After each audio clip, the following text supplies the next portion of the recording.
Welcome to C S coding. ऊब with C plus plus के साथ आज का हमारा टॉपिक है स्टैटिक डाटा मेंबर्स। हमने पहले डिस्कस किए थे डाटा मेंबर्स, अब हम देखेंगे कि स्टैटिक डाटा मेंबर्स क्या होते हैं। स्टैटिक डाटा मेंबर वो मेंबर होते हैं जिनको हम क्लास में स्टैटिक कीवर्ड के साथ डिफाइन करते हैं, और ये डाटा मेंबर क्या करते हैं कि the type of data member that is shared among all object of class is known as static data member। जो सारे क्लास के ऑब्जेक्ट से, यानी उस क्लास के हम जितने भी ऑब्जेक्ट्स बनाएंगे उन सब के साथ ये शेयर होंगे। The static data member is defined inside the class with static keyword। When a data member is defined as static, only one variable is created in the memory even there are many objects of that class। यानी अगर हम simple static जो है data member नहीं बनाते, simple data member के साथ काम करते हैं, तो जितने ऑब्जेक्ट्स बनाएंगे हम क्लास के उतनी हमारी जो है वो मेमोरी में स्पेस एलोकेट होंगे उनको। लेकिन अगर हम स्टैटिक डाटा मेंबर बनाएंगे क्लास में तो सिर्फ एक ही स्पेस मेमोरी में एलोकेट होगी। जितने भी अब ऑब्जेक्ट्स बनाएंगे उन सब की कैलकुलेशन, उन सब का डाटा जो है वो उसी मेमोरी में जाकर स्टोर होगा। अब हम इसे एक प्रोग्राम की मदद से समझ लेते हैं। हमारे पास प्रोग्राम है, write a program that creates 3 objects of a class student. Each object of class must be assigned a unique roll number. यानी हर जो है वो स्टूडेंट को एक यूनिक रोल नंबर असाइन हो, और हमने 3 ऑब्जेक्ट्स बनाने हैं।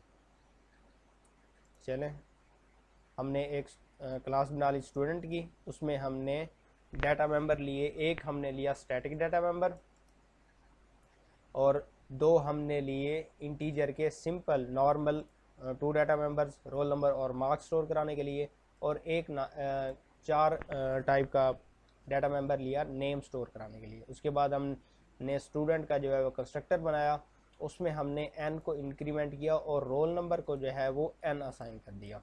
यानी n में इंक्रीमेंट होगा और वो रोल नंबर को असाइन हो जाएगा। उसके बाद हम नीचे आए और हमने इसमें नेम और मार्क्स को इंटर कराया, और नीचे वाइड शो में हमने तीनों को डिस्प्ले करा दिया। और स्टैटिक डाटा मेंबर को हम हमेशा प्रोग्राम जो क्लास होती है उसके बाहर जो है वो इनिशलाइज करते हैं। अगर हम बाहर इनिशलाइज नहीं करेंगे तो ये स्टैटिक नहीं कहलाएगा, ये स्टैटिक नहीं होगा, एरर देगा ये।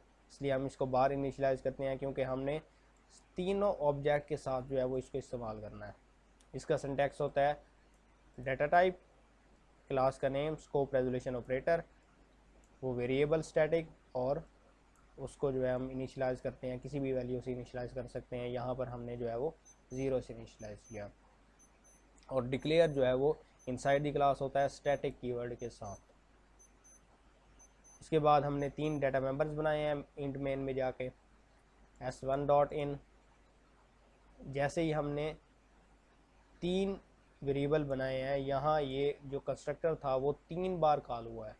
पहली बार कॉल हुआ है तो n की वैल्यू 0 थी, 1 हो गई। दूसरी बार कॉल हुआ तो s2 के साथ 0 जो है n की वैल्यू 2 हो गई, और s3 के साथ जो है वो n की वैल्यू 3 होगी, हाँ सॉरी 3 होगी। s1 डॉट इन, जब हमने s1 डॉट इन किया, इन का फंक्शन कॉल किया, तो यहाँ पर आप देख सकते हैं ये इन का फंक्शन है। यहाँ पर जो है वो नेम इंटर करेगा, मार्क्स इंटर करेगा, उसके बाद s1 डॉट शो हो जाएगा। यानी रोल नंबर जब पहला एग्जीक्यूट हुआ था, पहला ऑब्जेक्ट हमारा क्रिएट हुआ था, तो n को क्या वैल्यू असाइन हुई थी, n में एक इंक्रीमेंट होकर रोल नंबर को असाइन हो गया था, तो रोल नंबर क्या हो गया 1। उसके बाद नेम आ जाएगा, उसके बाद मार्क्स आ जाएंगे। इसी तरह हमने सेकंड ऑब्जेक्ट के साथ इन और शो के फंक्शन एग्जीक्यूट कराए, और थर्ड ऑब्जेक्ट के साथ भी हमने इन और शो के फंक्शन एग्जीक्यूट कराए। अब हम इस प्रोग्राम को एग्जीक्यूट करके देख सकते हैं। आप देख सकते हैं यहाँ पर हमारा जो है फर्स्ट ऑब्जेक्ट के साथ इन का जो फंक्शन था वो एग्जीक्यूट हो रहा है, और हमारे पास नेम मांग रहा है। हम नेम देते हैं समिट। मार्क्स हमारे पास हैं 400। आप देख सकते हैं रोल नंबर ऑटोमेटिक आ गया है। उसके बाद जो है वो हम नाम देते हैं जॉन,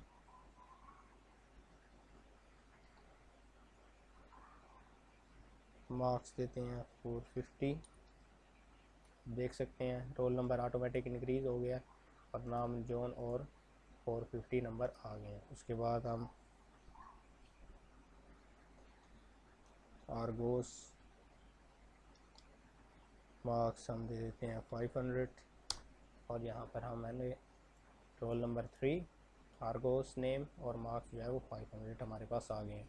इसका मतलब ये हुआ कि हमारा प्रोग्राम जो था वो सक्सेसफुली एग्जीक्यूट हो चुका है। आज का हमारा टॉपिक यही था, स्टैटिक डाटा मेंबर। अगर आपको हमारी वीडियो अच्छी लगी हो तो लाइक करें, दोस्तों के साथ शेयर करें और हमारे चैनल को सब्सक्राइब कर लें और साथ ही बेल आइकन भी प्रेस कर लें ताकि हमारी हर नए आने वाली वीडियो की अपडेट जो है वो आप तक पहुंच सके। अल्लाह हाफिज़।